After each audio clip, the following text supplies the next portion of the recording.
മണ്ണിടിച്ചിലിൽ കാണാതായവർക്കായുള്ള തെരച്ചിൽ തുടരുന്നു. ഇതുവരെ സ്ഥിരീകരിച്ചത് 3 മരണം. ഇനി കണ്ടെത്താനുള്ളത് 5 പേരെ. ചികിത്സയിലുള്ള 7 പേരിൽ 2 പേരുടെ നില ഗുരുതരം.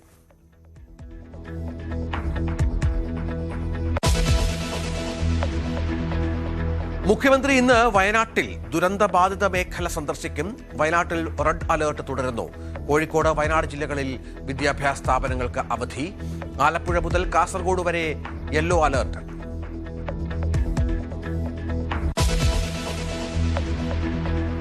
മഹാരാഷ്ട്രയിൽ കനത്ത മഴ.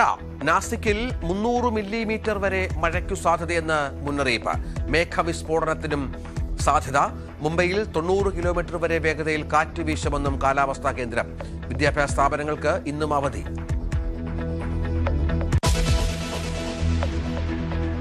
PSC മൂല്യനിർണ്ണയ ക്രമക്കേടിൽ ഇന്ന് സർക്കാർ അന്വേഷണം പ്രഖ്യാപിക്കും. പ്രത്യേക വിജിലൻസ് സംഘത്തെ നിയോഗിക്കാൻ സാധ്യത. വിജിലൻസ് ഡയറക്ടർ മേൽനോട്ടം വഹിക്കും.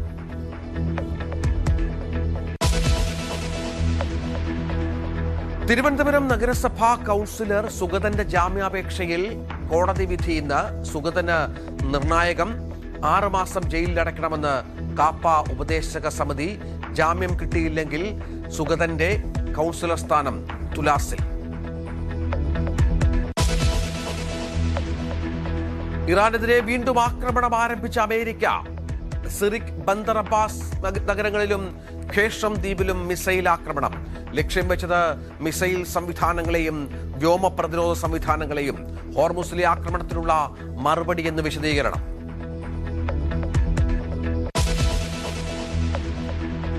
പ്രധാനമന്ത്രി നരേന്ദ്രമോദി ഇന്ന് ഓസ്ട്രേലിയയിലേക്ക്.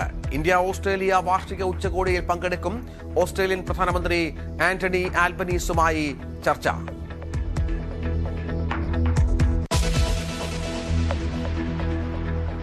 ഫുട്ബോളിൽ വീണ്ടും മെസ്സി മാജിക്. ആവേശപ്പോരിൽ ഈജിപ്തിനെ കീഴടക്കി അർജന്റീന ലോകകപ്പ് ക്വാർട്ടറിൽ. മെസ്സിപ്പരയുടെ ജയം 2-3 ഗോളുകൾക്ക്.